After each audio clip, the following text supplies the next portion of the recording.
লাইফে ২টা জিনিসই খুব ইম্পোর্টেন্ট দরকার। সেটা হলো খাওয়া আর ঘুম। সেই খাওয়ার জিনিসই যদি বাসায় না থাকে তাহলে কেমন লাগে? Please like and follow. Hello everyone, this is Fatema. Welcome Fatema blogs. আমরা সকালে ভোর ৬টা বাজে উঠছি। প্রচণ্ড বৃষ্টি হচ্ছিল। বৃষ্টির নয়েজে আমরা উঠে গেছি। প্লাস হলো আমার হাজব্যান্ডও অফিসে যাবে। তো সেই জন্য উঠার পরে আমার বাচ্চাগুলো উঠে গেছে। তারা আমার রুমে এসে এই যে দুষ্টামি করতেছিল। তারপরে এই যে দেখেন এখানে হলো সায়ান বুড়ো এত দুষ্টামি করছে, পুরো চুল ভিজে গেছে।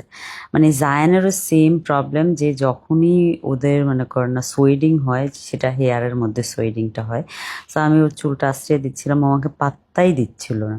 মানে আমি আমার স্কিন কেয়ার করতে বসছিলাম, তখন ওর চুলটা আশ্রয় দিচ্ছিলাম, সে আমাকে পাত্তাই দিচ্ছিল না। যাই হোক, আজকে বৃষ্টি আছে কিন্তু হালকা এখন বৃষ্টিটা হচ্ছে, তো সেই জন্য ভাবলাম যে আমি একটু বাহিরে যেয়ে বাজার করে নিয়ে আসি কাঁচা বাজার থেকে। কাঁচা বাজারে যেয়ে তো আমার পুরা মাথায় হাত, পুরা মেসাকার অবস্থা কাঁচা বাজারের।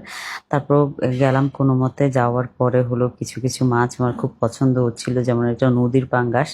আমি হলো চাষের পাঙ্গাস টেপাকে আনতে চাই না, সো নদীর পাঙ্গাসটা আমার পছন্দ হয়েছে, সো সেই জন্য নদীর পাঙ্গাসটা দামাদামি করতেছিলাম।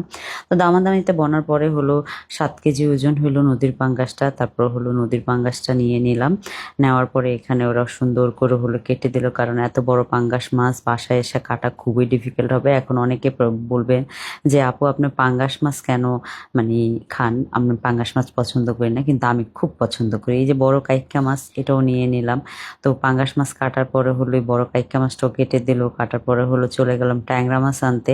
এখানে হলো 2 প্রকার ট্যাংরা মাছ আছে, একটা হলো গুলশা আর একটা হলো কি বলে বিলের ট্যাংরা মাছ। তো দুইটাই ট্যাংরা মাছ নিয়ে নিলাম। আরও অনেক বাজার করলাম, যেটা হলো কাঁচা সবজি ছিল, তারপর হলো পেঁয়াজ আলু রসুন এগুলো ছিল, সব ছিল, মুরগি ছিল, এগুলো সব বাজার টাজার করে চালের বস্তাও নিলাম। নিয়ে বাসায় এসে দেখি আমার জন্য শুধু শাক আর হলো ভেন্ডি ভাজি করে রেখেছে, কারণ বাসায় কোনো বাজার ছিল না। সিরিয়াসলি, মানে এত বাজার করে এসে যখন শাক আর ভেন্ডি ভাজি দিয়ে ভাত খেতে হয় কেমন লাগে বলেন? বাসায় বাজার না থাকলে মাঝে মধ্যে আমার নিজের এডিটিং লাগে। তারপর হলো আমি খাচ্ছিলাম হলো এখানে হলো জুস। তো যারা হলো তার ভাইয়ের জন্য হলো চুই গোস আনাইছিলাম, যেহেতু আমি বাসায় কোনো রান্না হয় নাই সেই জন্য। তারপরে সে ওটা খাইতে চাইলো। আর ওই যে দেখেন বড় ভাই বোনকে সুন্দর করে ড্রেস পরিয়ে বোনের সুন্দর করে আমার কাছে নিয়ে আসতেছিল। জায়ানের এই কেয়ারিংগুলো আমার খুবই ভালো লাগে। জায়ানার আর হলো জারার বন্ডিংটা একদমই ডিফারেন্ট, কারণ তারা 2 ভাই বোন হলো একদল, আর সায়ানকে এক দলে রাখে। তো সায়ান হলো খুবই ইনোসেন্ট বাচ্চা, একদম চুপচাপ এখানে এসে শুয়েছিল, কারণ সারাদিন সে আমাকে দেখে নাই। আমি আসতে আসতে 2:30 বেজে গেছে, ততক্ষণে সে ঘুমিয়ে গেছে।